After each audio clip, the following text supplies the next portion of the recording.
Okay, now we start. Last time we just give the definition about the centralizers. So just to give the definition of center and centralizer and prove that the center of a group is a subgroup of G. Now today we have to try to prove the centralizer is also is a subgroup of a G is there. So I just proof. Suppose I just firstly I just assuming that okay, yeah. As first I assuming that C is only the singleton set G is there. So we just take a one non-empty set is there. So C, G is any group, and the element of a G is G, G, and so on like this. So we just say that C, sorry, in place C, S. S is equal to, we take a subset of this. Is a non-empty set. G is suppose is there. Only G is there. So now we show that this.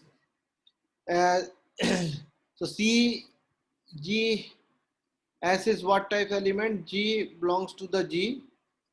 So such that xg is equal to G of x for every x belongs to the S is there.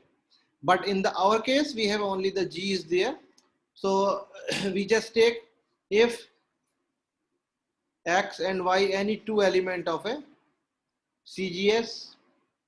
So if any two element if belongs to CGS, S is only G. So by the definition of a CGS, you have this thing. So we can say that XG is equal to GX and YG is equal to G. Y is there. Now for this we have to prove that is a group is there. So first there is a two thing is there. Either we show that X composition Y is also belong to the CGS and X inverse is also the belongs of a CGS is there. Or we can just simply say that X Y inverse is the element of a CGS is there. So I just prove first the inverse is there. So for the inverse is there. So we have a X inverse X G X inverse. So this just starting from this, and then you can see because this is equal to what? This is nothing but equal to this is the identity element is there. Okay, if this is identity element, so actually we starting from the here, we just say that gx is equal to xg is there. So I just take this gx inverse is there क्योंकि मुझे what I show that x inverse is the element of cgs. तो अगर x inverse cgs का element होगा तो x inverse g is equal to gx inverse होना चाहिए. तो मुझे क्या चाहिए? I just take it from the gs inverse x और मुझे क्या दिखाना है? ये जो है किसके बराबर होगा? So I just simply is this G x inverse can be written as a x inverse x G x inverse, and now you know that x is the element of a CG x. So if x is the element of a CGX means we just say that this can be written as a x inverse G x and x inverse is there. Now this can be written as a x inverse. We apply the associativities here. So this can be written as x inverse. And now this is identity again. So this is x inverse G identity and G of E is again G is there by the property of identity is nothing but is equal to x inverse G is there. So हमने start कहाँ से किया था? We are starting from G x inverse and ultimately we have to show that x in this is the same as x inverse G by the using the if x belongs to the G is this condition. So हमने इसका मतलब क्या हो गया? G x inverse is the same as x G inverse. तो ये implies क्या कर जाएगा कि x inverse is the element of a CG S is there. So x inverse CGS का element हो गया. Now we other part क्या करना है हमें? we have to show that xy is also the CGS. तो xy of also the CGS में क्या करेंगे, xy g is equal to g times of xy is there. हमें ये प्रूव करना है. So again we have to starting from the one of the side. So I take this xyg. Now apply the associativity here, x yg.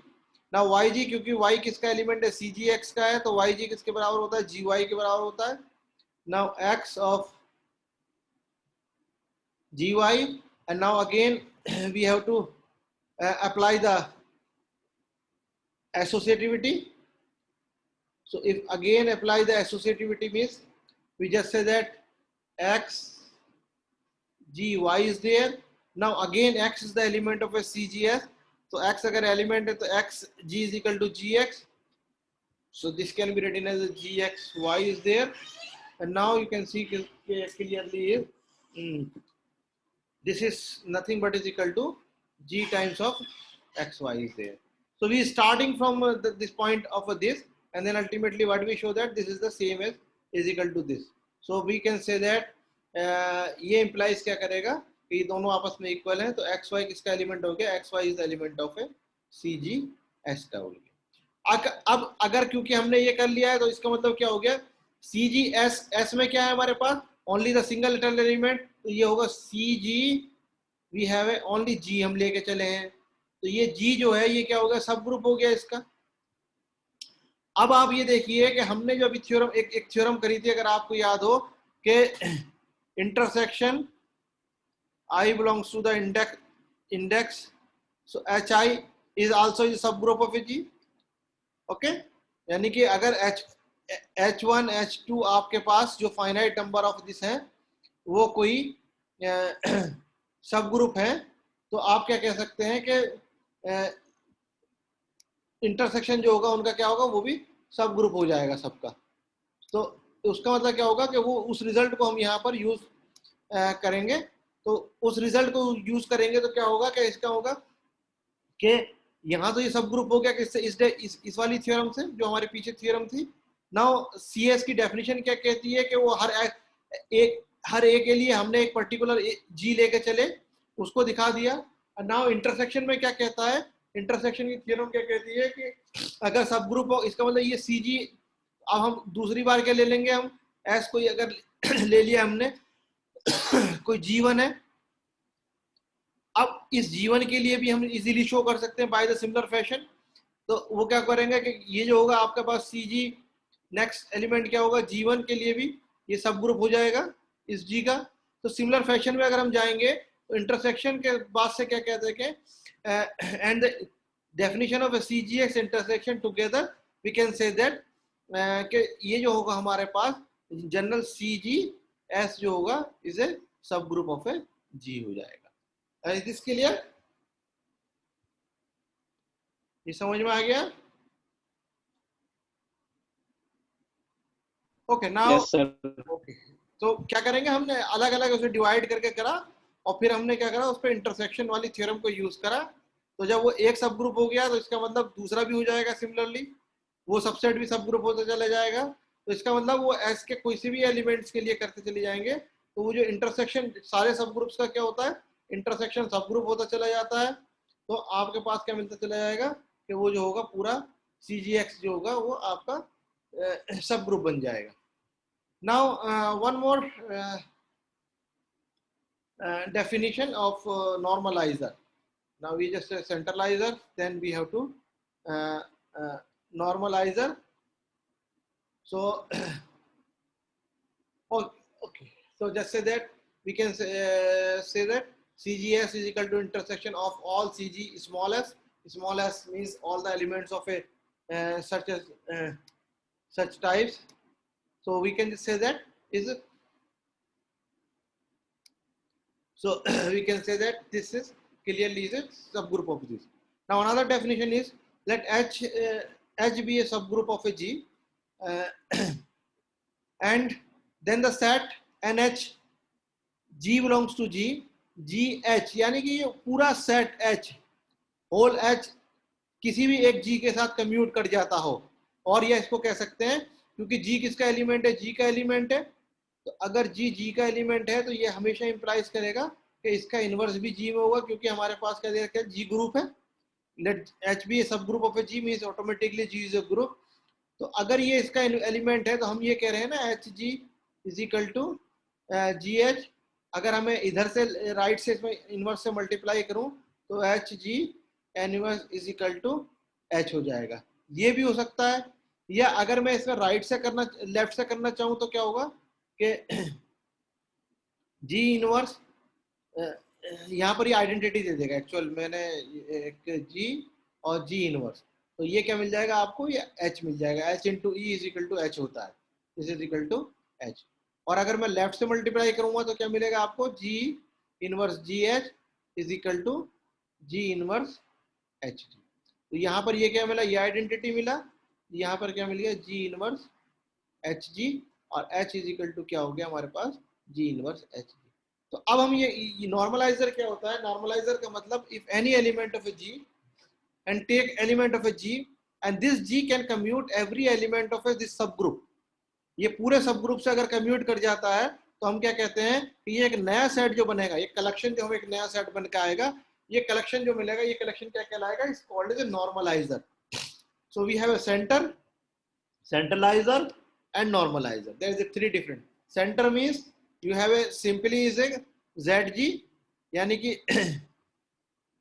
g belongs to g and g should be commute every element of a gx is equal to xg.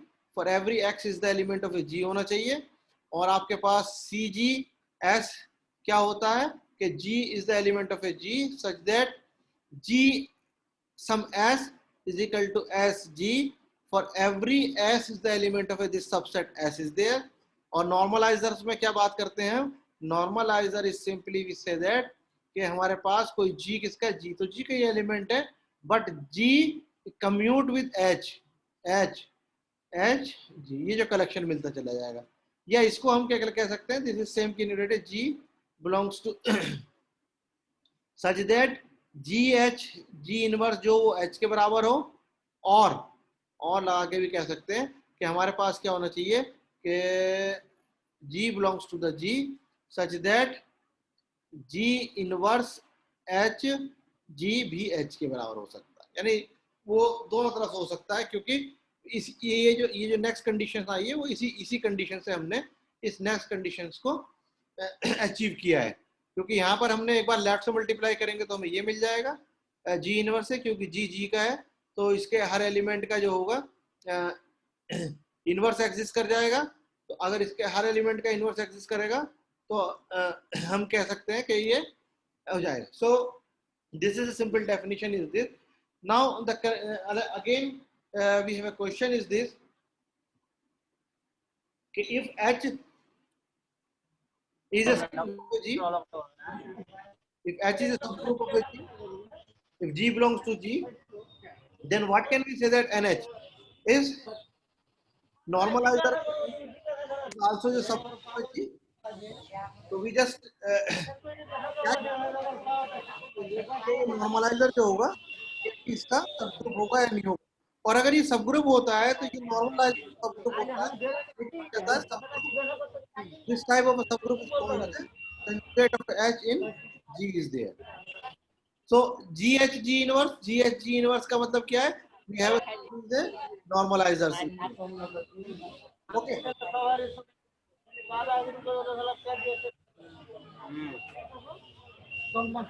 Okay. क्या हो रहा है ये? और background में disturbance जी? हाँ, कुछ पता नहीं किसकी आवाज आ रही है. ओके, सो नाउ अब हमें क्या प्रूव करना है कि हम ये भी चेक करना चाहते हैं कि क्या ये भी सब ग्रुप होगा. अभी तक तो हमने क्या कहा था कि हमारे पास जो सेंटर होता है वो सब ग्रुप होता है, सेंट्रलाइजर जो होता है वो भी सब ग्रुप होता है, और नॉर्मलाइजर जो होगा क्या ये भी सब ग्रुप होगा या नहीं होगा. तो इसके सब ग्रुप होने के लिए फिर वही हम बात करेंगे कि हमें क्या दिखाना पड़ेगा, कि पहली चीज तो क्या दिखानी पड़ेगी. अब हमने ये ले लिया कोई सेट, ठीक है, तो हम ये कह रहे हैं कि हमारे पास कोई जी एच जी इनवर्स है. राइट से कर रहे हैं लेफ्ट से कर रहे हैं, दिस इज सेम थिंग. तो ये कोई जी स्मॉल एच जी इनवर्स होगा. ये H क्या होगा, ये H is the element of H होगा हमेशा, कोई H सब ग्रुप का एलिमेंट होगा ये, तो this is element of a सब ग्रुप इज देयर। सो हमें क्या शो करना है कि ये सब ग्रुप है, तो ये सब, अगर ये सब ग्रुप है इसका मतलब ये NH है, तो हमें क्या दिखाना पड़ेगा, हमें दिखाना पड़ेगा NH क्या होना चाहिए, एक तो नॉन एम्प्टी होना चाहिए, और अगर X और Y दो एलिमेंट है हमारे पास NH के अंदर, तो ये इम्प्लाइज करना चाहिए X Y inverse belongs to the NH is there. और दूसरा कंडीशन, दूसरी तरह से क्या कह सकते हैं कि इस कंडीशन को दो कंडीशन में डिवाइड कर लें, एक्स वाई भी NH में होना चाहिए, और एक्स इनवर्स या वाई इनवर्स जो चाहे आप लें वो भी NH का मेंबर होना चाहिए। तो पहले हमें दिखाना पड़ेगा ये सेट जो है NH जो है नॉन एम्प्टी है। तो नॉन एम्प्टी के लिए हम क्या करेंगे, क्योंकि इसमें क्या इलेक्शन है, इसके सारे एलिमेंट किस टाइप्स के हैं, GH जी इनवर्स, और H क्या है, H कोई सब ग्रुप है। जब H जो है सब ग्रुप है G का, तो E तो आइडेंटिटी एलिमेंट जो होगा वो H के अंदर मौजूद होगा। जब आइडेंटिटी एलिमेंट H के अंदर मौजूद होगा तो जी इनवर्स होगा, और जी इनवर्स किसके बराबर होगा, ये G, ये किसके एलिमेंट होगा, ये NH का एलिमेंट होगा, क्योंकि इसी टाइप के एलिमेंट मिल रहा है हमें। सो ये क्या होगा, जी इनवर्स इसके अंदर चला जाएगा, और आप देखिए ये जो होगा E को हम लिख सकते हैं, क्या लिख सकते हैं, जी इनवर्स, क्योंकि ये क्या देगा आपको, अच्छा okay this way, so ji inverse लिख सकते हैं इसको जी कितना देगा, जी देगा, फिर जी इनवर्स दे देगा, और ये क्या देगा, ये आइडेंटिटी दे देगा, तो जी इनवर्स जी। तो इसका मतलब क्या हो गया कि identity can be written in the form of a G inverse, and this is the element of a normalizer, and this is normalizer means this is the means E is the element of a NH is there. If E is the element of a this set means this set is non-empty is there. So ये set क्या आ गया आपके पास, first condition is very clearly, so this means this set is belongs to the E is the member of this NH, so G inverse, because this E is the element of a H, so this also the element of a GH G inverse is there. Now अब क्या करें कि let X and Y be any two elements of NH is there. So if X is the element of NH is there, X can be written as a some G H1 G inverse, where H1 is the element of H, और Y भी है तो Y can be also written as a G some another H2 G inverse. This H2 is also the element of a H is there. So we have to take two different elements is there.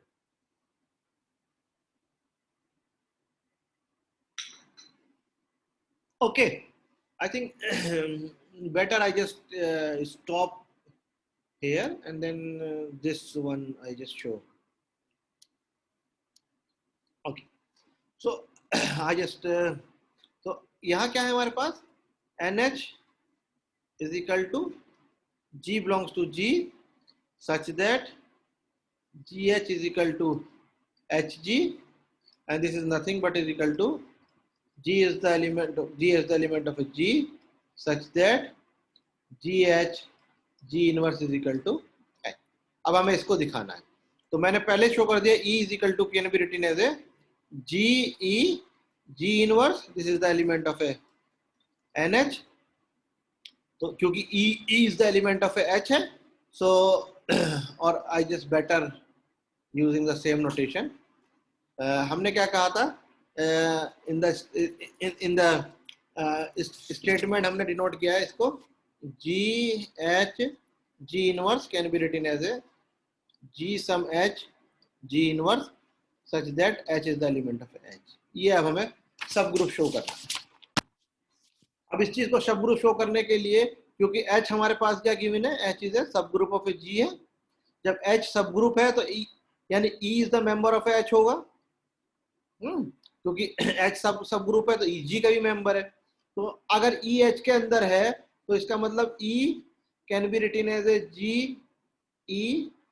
G inverse, और ये H में है तो ये पूरा set कहाँ चलेगा, this is the element of a GH G inverse, और अगर ये पूरा एलिमेंट GH G इनवर्स में है तो ये हमेशा इंप्लाइज करेगा E is the element of a GH G inverse. So यहाँ से क्या मिला आपको, ये हमेशा ये आपसे क्या कहता है, इसका मतलब ये हो गया आपके पास कि जी एच जी इनवर्स जो है वो एम्प्टी नहीं है, उसके अंदर कम से कम एक एलिमेंट हमारा मौजूद है। अब हमें दूसरी चीज क्या शो करनी है कि ये सब ग्रुप होगा।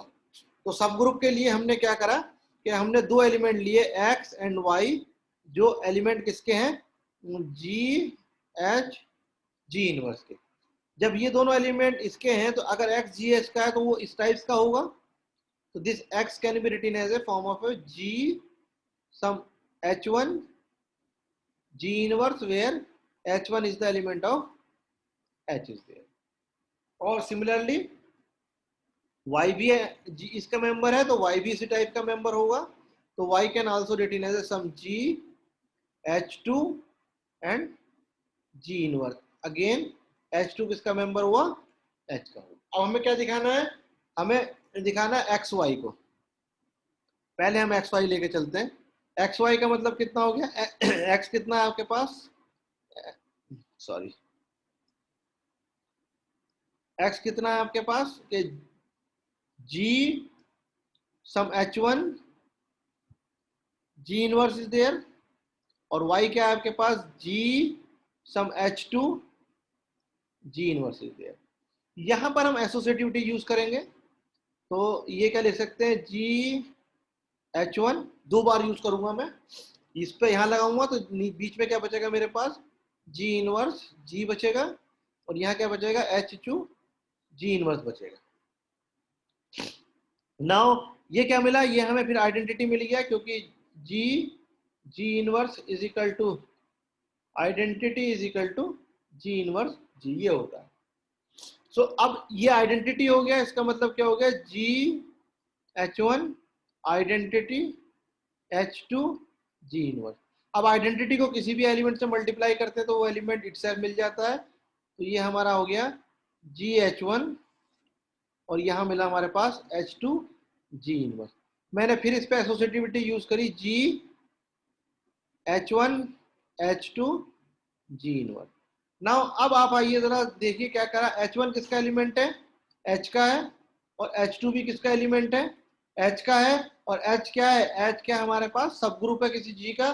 तो जब h1 h में है, h2 भी h में, h सब ग्रुप है, इसका मतलब क्या होगा, h1 और h2 जो होगा ये भी h का एलिमेंट होगा, ये क्लोज होगा। तो for the moment I just say that this is some h3 is there, so this can be written as a sometime is hg some h3 g inverse is there। h3 का मतलब क्या होगा, h1 h2, ये h का element है। अब h3 भी h का एलिमेंट है, फॉर सम h3 किसका एलिमेंट है, h का है। अब तो इसका मतलब ये किस में चला गया, ये पूरा चला गया आपके पास g h g इनवर्स।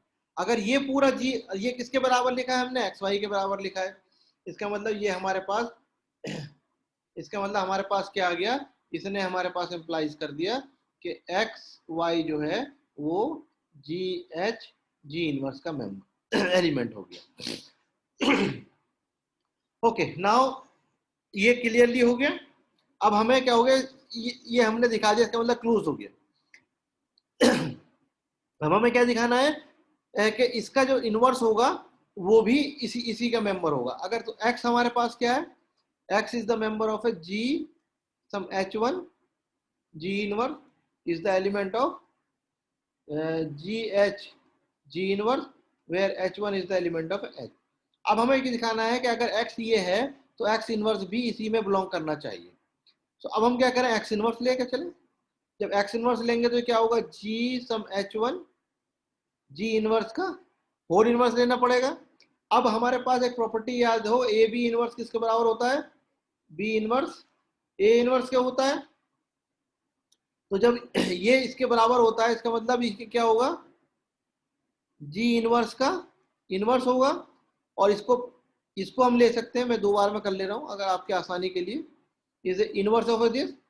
अब ये जो अब एक एलिमेंट एक रिजल्ट और है, ए इनवर्स का इनवर्स जो होता है वो इटसेल्फ होता है। तो इसका मतलब ये तो जी मिल गया, और इस पे फिर ये वाली प्रॉपर्टी लगाएंगे तो हमारे पास क्या मिलेगा, h1 इनवर्स और g inverse is there। Okay, so now अब इसको ये क्या हुआ, ये is nothing but is equal to H1 inverse और G इनवर्स। अब आपको पता है कि H1 कहाँ है, H1 किसका एलिमेंट है, H का है, और H क्या है, H सब ग्रुप है। तो इसका मतलब ये भी इंप्लाइज करेगा कि H इनवर्स कहाँ का एलिमेंट होगा, is the member of H होगा। इसका मतलब ये H1 इनवर्स जो है ये भी मेंबर किसका, H का है। तो इसका मतलब अगर ये पूरा H का मेंबर है तो ये पूरा सेट कहाँ चला गया, G H G इनवर्स में चला गया। और अगर ये पूरा set G inverse G H में चला गया तो इसने क्या इंप्लाइज करा, ये किसके बराबर है, X इनवर्स के। तो हमने कह दिया ultimately X inverse is the element of G H G inverse. तो हमारी तीनों कंडीशन हमने सेटिस्फाई कर दी। तो हमारे पास जो तीन कंडीशंस थी, पहली कंडीशन हमने क्या शो करा था कि G H G इनवर्स क्या है, नॉन एम्प्टी है क्योंकि आइडेंटिटी इसके अंदर मौजूद है। दूसरा हमने क्या कहा था कि अगर X और Y जो है कोई G H G इनवर्स के एलिमेंट हैं तो हमने ये शो कर दिया कि X Y भी किसका होगा, G H G इनवर्स का एलिमेंट होगा। और फिर हमने कहा कि G H G इनवर्स का एलिमेंट है अगर X, तो X इनवर्स भी G H G इनवर्स का एलिमेंट। ये तीनों कंडीशन सेटिस्फाई कर गई। तो जो हमारा रिजल्ट है वो क्या कहता है कि अगर कोई भी तीनों सेटिस्फाई करती हैं तो G H G इनवर्स जो है वो ग्रुप का सब ग्रुप हो गया। तो इसका मतलब ये क्या हो गया, दिस इज ए सब group of a this group. Is this clear, यहाँ तक समझ में आ गया? Yes, sir. ओके जी। now I go to the back.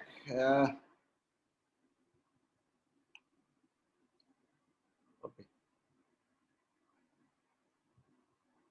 Okay. Now we have a अभी तक हमने क्या कहा था कि स्पेशल, ये सब क्या कर रहे हैं, स्पेशल क्लासेस ऑफ ए सब ग्रुप्स की बात कर रहे हैं। यानी कि हमारा सेंट्रलाइजर भी सब ग्रुप होता है, सेंटर भी सब ग्रुप होता है, और नॉर्मलाइजर भी सब ग्रुप होता है। Now if we have a, हमने क्या कहा था कि इंटरसेक्शन ऑफ ए टू सब ग्रुप्स भी सब ग्रुप होता है, intersection of a finite number of a सब ग्रुप इज आल्सो ए सब ग्रुप इज देयर। तो international also the subgroup is there. Now what can say about the product of a two subgroups, कि अगर हमारे पास दो सब groups हैं H और K बी यानी टू सब ग्रुप, क्या उनके प्रोडक्ट के बारे में कह सकते हैं, उनका प्रोडक्ट जो है वो किस टाइप्स का होगा। तो that now we have a next is a the product of a two subgroups is there. Now the product of a two subgroups is there. अगर हम दो सब ग्रुप्स लें तो जरूरी नहीं है उनका प्रोडक्ट जो है वो भी सब ग्रुप हो जाए, लेकिन अगर उसको कोई स्पेशल कंडीशंस हम लगा दें तो उस केस में हम क्या कह सकते हैं कि हम इस केस में उसका सब ग्रुप्स जो है वो ले सकते हैं, तो वो जो है सब ग्रुप कर जाएगा। तो पहले definition, how to define a product of a two सब groups. Let H and K be any two subgroups of a G, then HK can be written as a X belongs to G, X can be written as a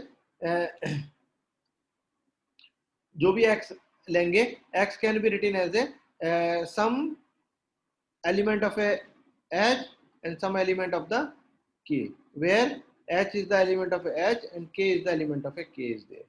So I give you the example later on where generally the product of a two subgroups need not be a subgroup, but HK is a subgroup only when HK commute.